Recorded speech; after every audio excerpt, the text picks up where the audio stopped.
Morning. It is Wednesday, September the 18th, I believe.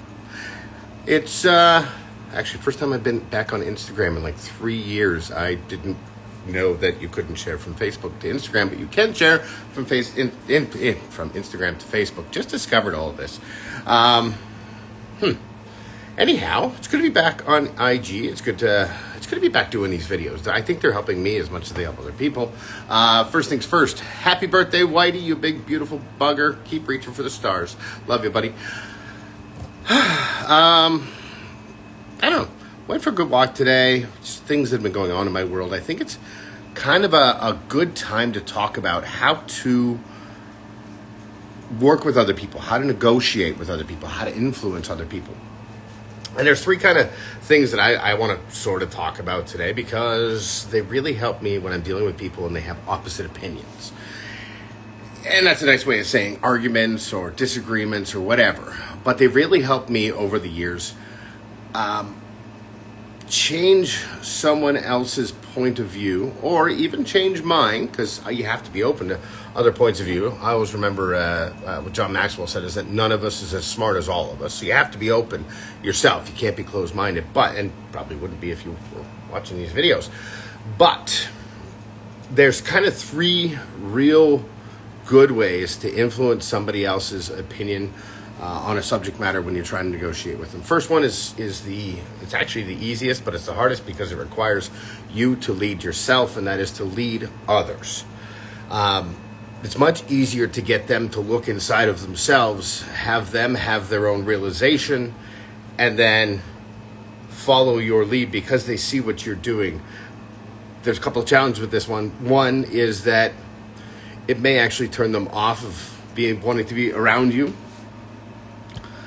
And this is more because of who they are and not who you are. If you're doing what you're supposed to be doing what you want to, and you're leading other people in the direction that you want to go, regardless of what they do, then it's going to turn on some people, and they're going to be like, oh, I'm getting some juice out of life. I'm actually loving what this person is gotten me to start thinking and think in new ways, and I'm going to keep following them. And then there's the other side that says, well, I don't really want to change. And seeing them change makes me feel worse about not wanting to change. So I'd rather not be around them than change, because change is tough. Change requires sacrifice. It requires discipline. It requires a little bit of pain. I'll be honest with you. You know, if you're watching on Facebook, you've been following. I've been walking every day for like the last month. Quit smoking, all of that jazz. But when I first started with the walking, I come back afterwards, it was like I could hardly walk. It was crazy how much it hurt. And now, not at all. And it's awesome. To be honest with you, it's a little bit surprising, but it's freaking awesome because it doesn't hurt. I thought it was just like I was getting older and, it's harder on the body. But no. It was just being lazy and lack of effort that now, all of a sudden, a month later, it's easy. Losing weight, all that jazz. Anyhow, not about me. It's about us. It's about talking about this. So leading people is one way that you can get somebody else to change their opinion.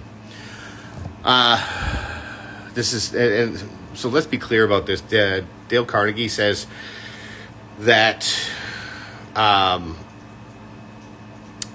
sorry, I gapped out for a second. Dale Carnegie said that actually I have it right here. This was not a plan. It's just always around. How to win friends and influence people. One of the chapters is about a person convinced against their will is still of the same opinion. I'll say that again. A person convinced against their will is still of the same opinion. So and this one's a little, it's a little more manipulative. I'm not going to lie. It's an old sales tactic called feel, felt, found. But it works. And if you can get somebody to come around to your way of thinking and you have to use a trick or a tool, as you might want to call it, well, then go for it.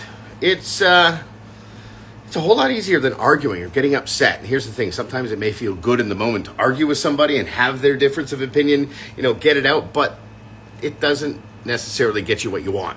And that's the problem. If you're not getting what you want, then the arguing might feel good in the short term, but you're not achieving the outcome.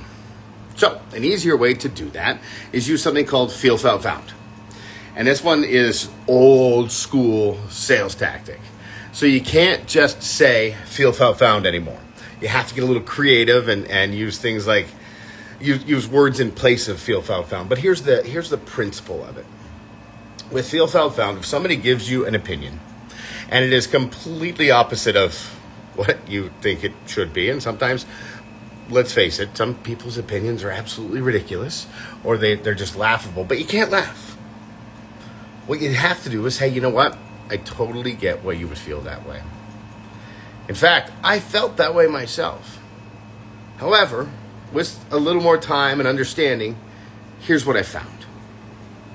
And it's kind of like this verbal Aikido thing, and I think there is actually a trademark on that word, but it's like you're taking it in and you're redirecting that force, saying, hey, you know, I totally get it. I thought the same way. But when I checked it out, there were some different things that I saw that you might want to take note of.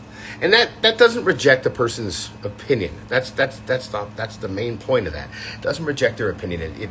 It says, hey, you know what? You're totally valid thinking that. In fact, I was on the same side as you. And from your point, I was there. I get it. But if you look at it a little different, maybe you'll see something new.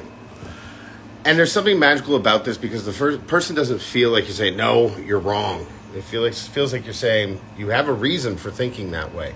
You're a totally valid human being, regardless of how stupid your opinion might be. That's an aside. But let's introduce some new ideas that may be valid. So that one's a good one. Feel, felt, found. And then the other one, the last one I'm going to talk about, is a little more complicated. But it does, Dale Carnegie does talk about this in that chapter of a person convinced against their will is still of the same opinion. And it's having something become another person's idea. So I've had the good fortune of dealing with people in my life that are very bullheaded.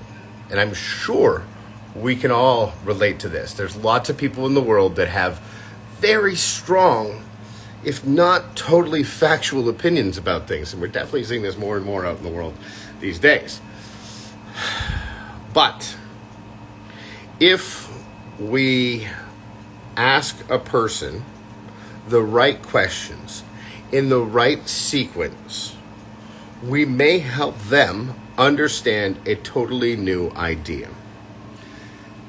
So what I mean by this is, let's say you're trying to get a kid to clean their room.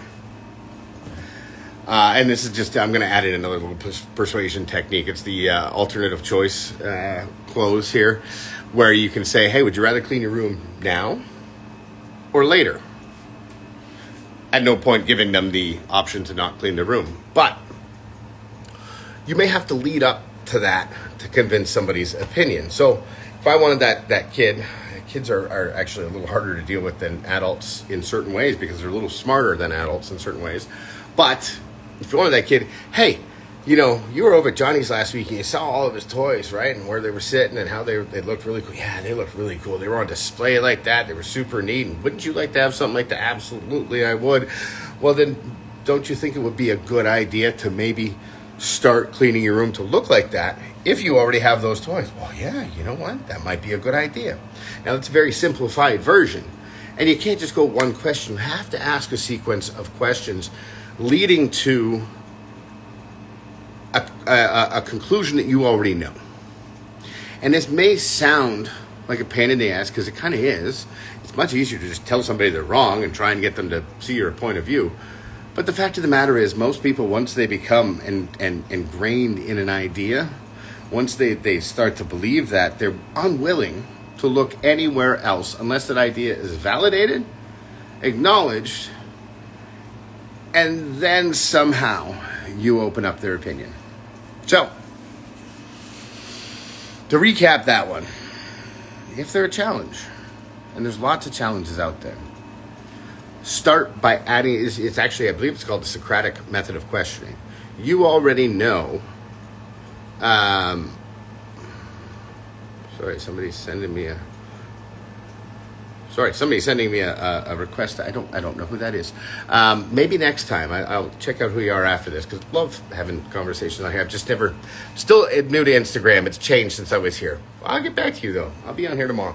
Anyhow, if you're asking somebody and you want to talk to them about, or if you want them to change their opinion, the best way to do that is either lead them,